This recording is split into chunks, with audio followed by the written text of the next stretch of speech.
If I were to ask you who the best Marvel super team was, who would you say? The Fantastic Four? Probably not. The Avengers? Oh, please. Poppycock. I think that hands down the greatest Marvel team is without a doubt the X-Men. And so today I want to talk about X-Men 92, a classic portrayal of the team. X-Men 92 follows the titular band of misfits as they battle bad guys and fight prejudices against their kind. Now, it and its sister series, Spider-Man the Animated Series, were considered very revolutionary at the time since most kid shows in the 90s were just giant toy commercials. X-Men had a large focus on continuity and overarching plot lines that spanned full seasons.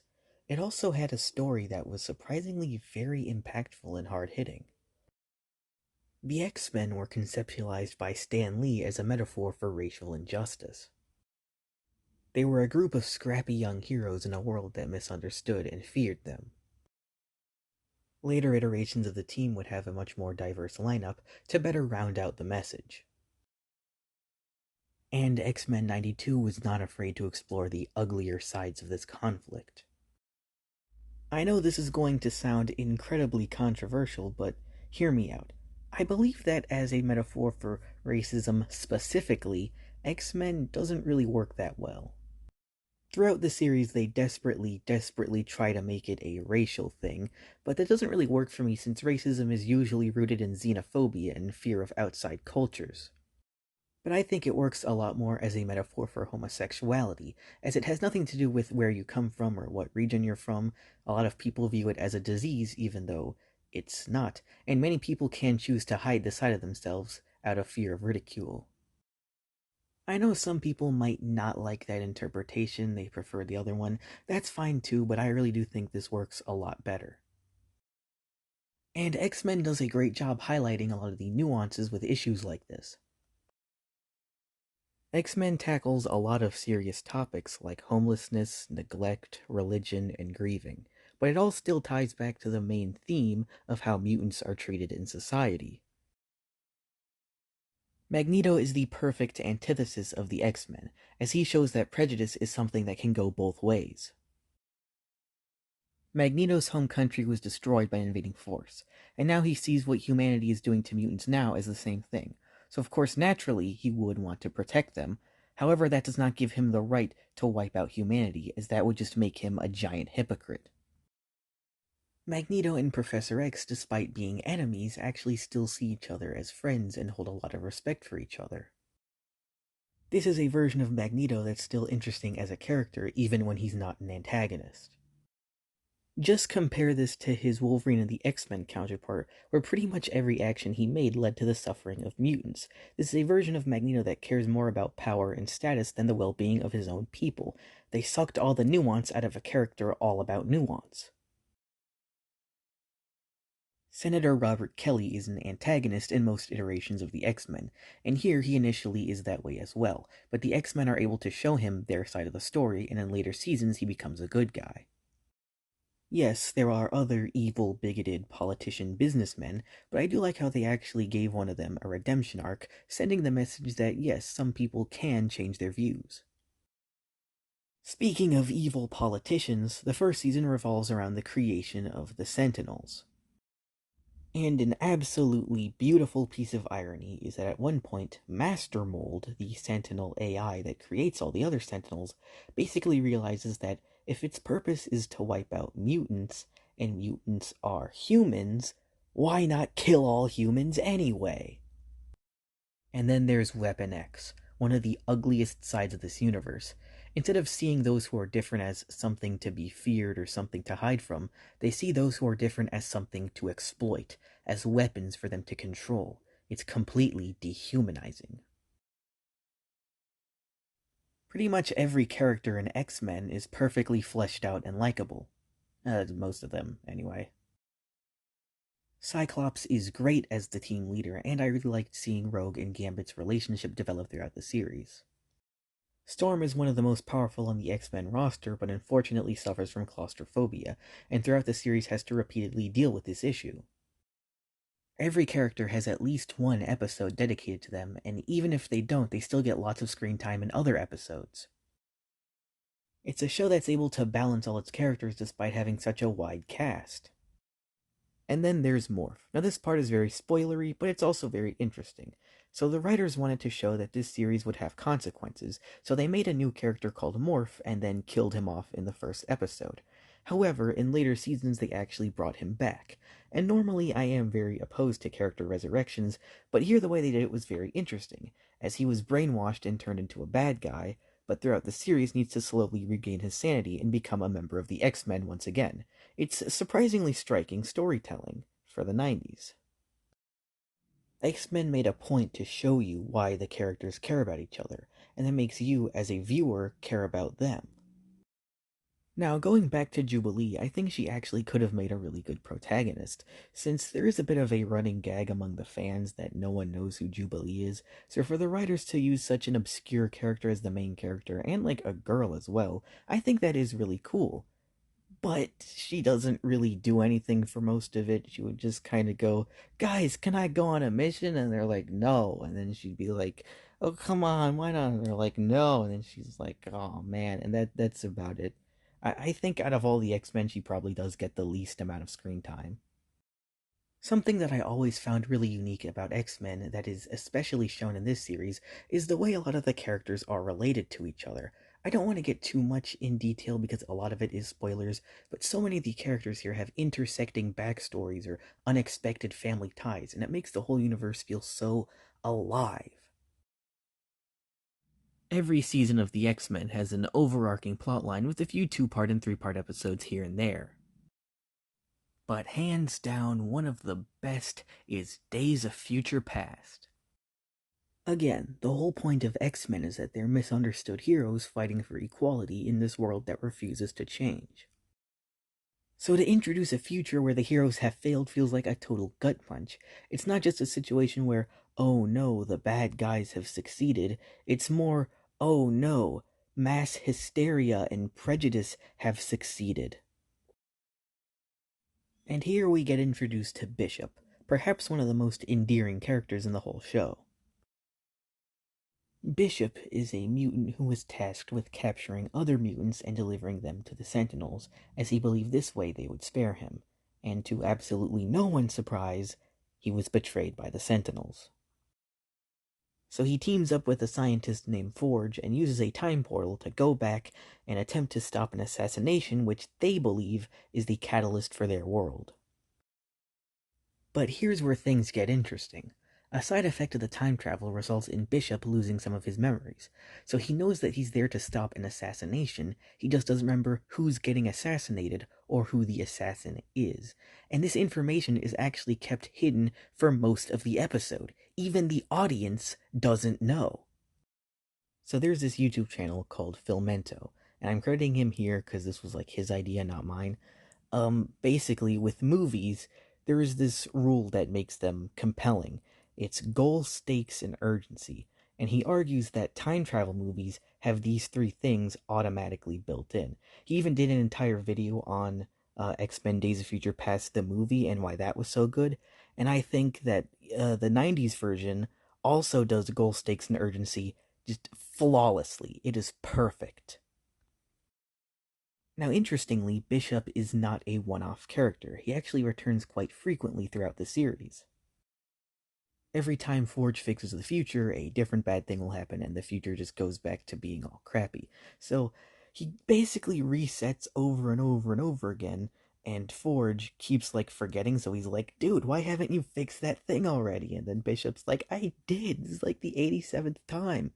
On one hand, it's kind of funny because of how pointless it is, but on the other hand, it's kind of terrifying because it's like, oh crap, he will never save the future. And the later time travel episodes, even though they are well written, there are two big issues with them. One being that the concept starts to feel stale at that point, and they all start to feel like just kind of repeats of the same story. And the other issue is that they start to focus way too much on the confusing timeline shenanigans and not really enough on the personal character side of things. They tease a romance between Storm and Wolverine, but don't really do anything with it outside the episode. We also get to see an evil alternate universe version of the Avengers, who are like racist, I guess. But this is actually opens a really interesting question about mutants in the Marvel Universe. So while I was watching this, my brother asked me, like, how do mutants work in the Marvel Universe? Like, is Spider-Man a mutant? So I explained that no. A mutant is someone who's born with their abilities, like it's part of their genetics, whereas someone like, going back to Spider-Man, he got his powers through a radioactive spider bite. So that's why people fear the X-Men, but not the Fantastic Four, because the X-Men are the next step in evolution. The Fantastic Four are just a bunch of weirdos who got hit by a solar flare. But he said that still doesn't really make any sense since the Avengers never really do anything for mutant kind. They seem to not really care about them, and mutants are only ever really brought up when it's relevant to the plot. Yeah, and he says that's why like the X-Men should be their own universe and separate from the rest of Marvel, which I guess I don't really entirely agree with, but that is a pretty solid opinion. Like I absolutely get like what he's trying to say here. Oh, and bro, if you're watching this, then stop hogging all the goddamn pepper jack. I want some too. Now, moving on to another X-Men storyline that's probably, if not just as iconic, then maybe even more iconic than Days of Future Past. The Dark Phoenix!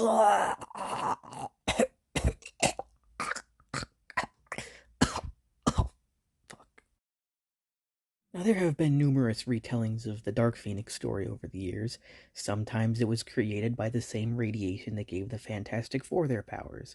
Sometimes it's an entity that reincarnates every few hundred years in the body of a different telepath. And sometimes it just happens with absolutely no explanation. Well, in this universe, the Phoenix was an entity from outer space that was meant to be the guardian of this all-powerful crystal thingy. There's this whole alien empire, and they're in the middle of like a power struggle, and they're fighting over the crystal, and some of them are good and some of them are bad, and I don't know. There's like all this. There's more focus on that than the actual Phoenix itself. I just find that really weird. So after the bad aliens are all defeated, the Phoenix basically takes the crystal and like absorbs all of its power, and she's like, "Guys, I gotta bring this to their side of the universe so no one can use it for evil again." So the Phoenix and Jean Grey they leave and go off into space, and everyone's all sad. And I do like this ending. It's pretty bittersweet.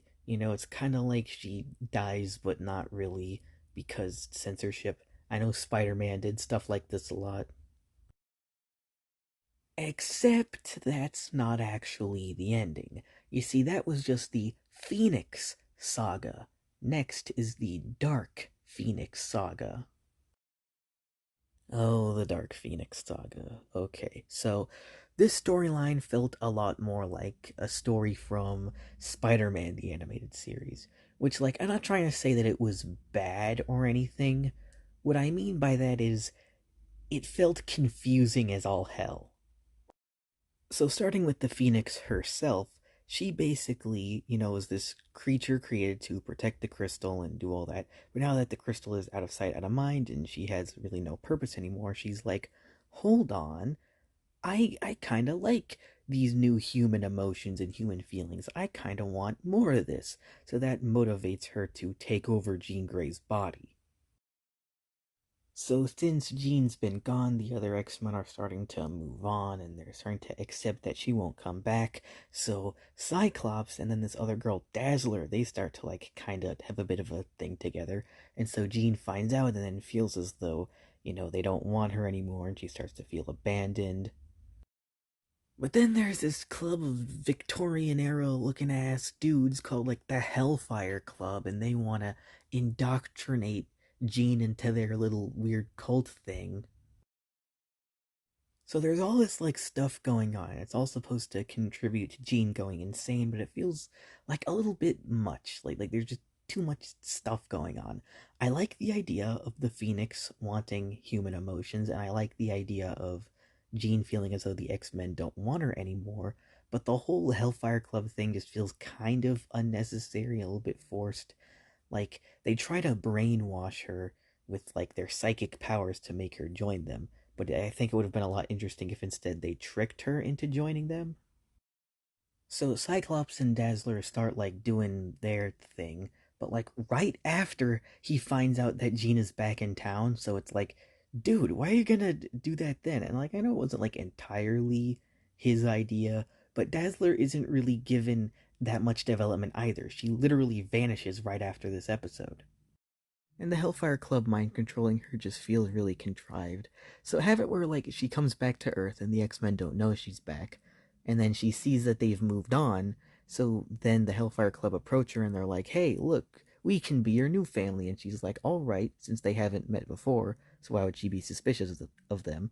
Then she finds out that they have like evil plans and stuff, and then maybe at that point the weight of everything crushing down makes her lose her guard, and then that is when the Phoenix takes its chance to possess her. And I really like the ending to the Dark Phoenix saga. In fact, I think it's better than the way it ended in the comics. In the comics, Jean sacrifices herself to, save everyone, but then she just comes back to life anyway. Here, it's a bit different. In the animated version, Jean once again sacrifices herself to save everyone, only this time the Phoenix is moved by her sacrifice, which does tie into its arc of wanting human emotions. So the Phoenix decides to bring Jean back to life in exchange for each member of the X-Men offering a little bit of their life force energy. So there is still an element of sacrifice to things. I like how the animated series is able to make the Dark Phoenix storyline less dark and less tragic, but while still maintaining the message that made it work so well. A lot of people consider it the best adaptation of Dark Phoenix, but then again, it didn't really have a whole lot of competition anyway. I don't really like it whenever X-Men explores aliens. I feel like it takes away from the grounded feel of the X-Men universe. They never really add anything to the overall narrative. So I'm just really not a huge fan of the cosmic side of X-Men, except for Phalanx Conan. That one was pretty freaking epic. So to close out this video, I think X-Men the Animated Series is the perfect way to tell a superhero story. It has compelling characters, exciting storylines, and unique world building. But most of all, it's goofy. Every character has a wacky, gimmicky, colorful costume, and every character has all kinds of zany powers. It's a comic book TV show, and it's not afraid to have fun and just be enjoyable. So comment down below if you want me to cover the Spider-Man 90s show, and yeah, I'm gonna go steal the last of the Pepper Jack, so bye.